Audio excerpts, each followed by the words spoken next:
Your child is lying in bed at 10 p.m., staring at the ceiling. Not because they aren't tired, because their brain won't stop. They're replaying what someone said at lunch, worrying about tomorrow, wondering if their friend is secretly mad at them. And you've told them 100 times, just stop thinking about it. But here's the thing, they literally cannot. And that is not a discipline problem. That is not weakness. That is a brain doing exactly what it was built to do at exactly the wrong time. 1 o'clock. Today we're talking about overthinking in children. What's actually causing it, why some kids are more prone to it, and 3 things you can say tonight that genuinely help. I want to be clear about something from the start. Overthinking is not a character flaw.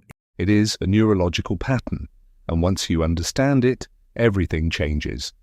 Example, Udurti 2:30, meet Emma, 9 years old.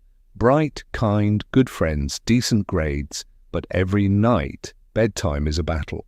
Mom tucks her in. About 12 minutes later, Emma appears at the door. I just need to ask one thing. That one thing becomes 7 things. Did she pack her library book? What if she can't find a seat at lunch? What if Maya is mad at her? Mom answers every question, reassures her. Emma goes back to bed for about 11 minutes. Then she's back. This cycle repeats for 2 hours. Here's what Emma's mum didn't know. Emma wasn't choosing this. Her brain had learned a pattern that made perfect sense to her brain. And once you understand that pattern, you can actually help. The brain science, 5 o'clock. 2 parts of the brain matter here.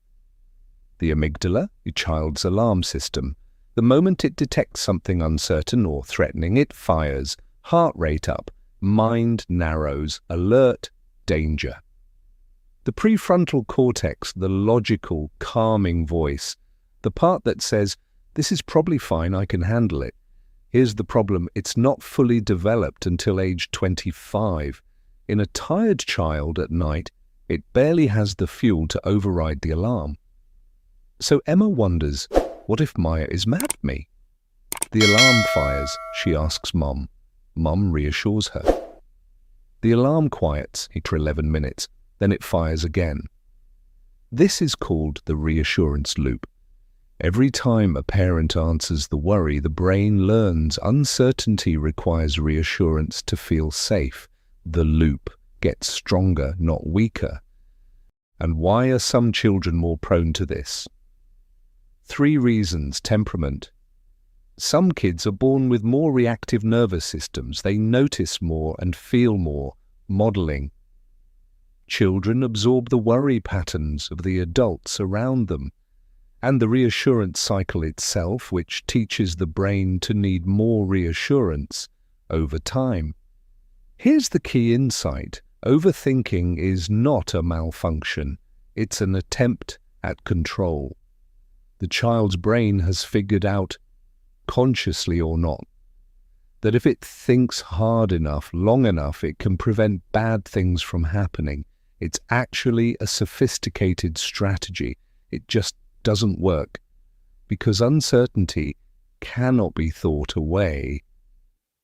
The more you try, the more anxiety grows. What actually helps? Research is clear. The answer isn't eliminating uncertainty. It's teaching the brain to tolerate it. And the doorway to that is validation.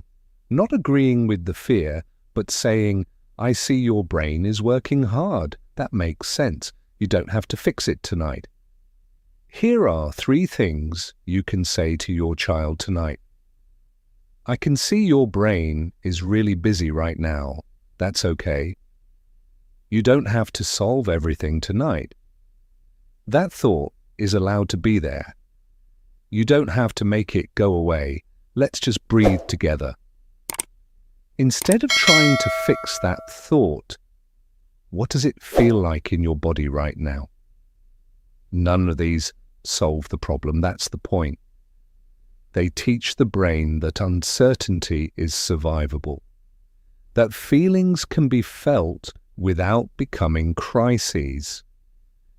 This is what psychologists call distress tolerance, and it's one of the most protective things a child can learn. One more thing, check your own response. When we rush to reassure, we teach uncertainty is an emergency. When we sit calmly and say, this will pass, we teach something that lasts a lifetime. Approximately 7 o'clock. Emma's mum made 2 changes. She stopped answering the questions, not coldly, but clearly. Your brain already knows the answers. It just needs practice trusting itself. And instead of engaging with the worries, she'd sit beside Emma's bed and just breathe with her. Silently. Present. It took 3 weeks before it got easier, but it did get easier. Your child's brain isn't broken. It's doing something sophisticated. It's just learned a strategy that doesn't serve it. With your help, it can learn a better one. The goal isn't to stop your child from overthinking. It's to help them build a relationship with their own mind, one that's curious instead of afraid. You've got this. And so does your kid. If this helped, share it with the parent who needs it. Leave a comment. I read every one, and grab the free nighttime anxiety guide in the description. I'll see you in the next one.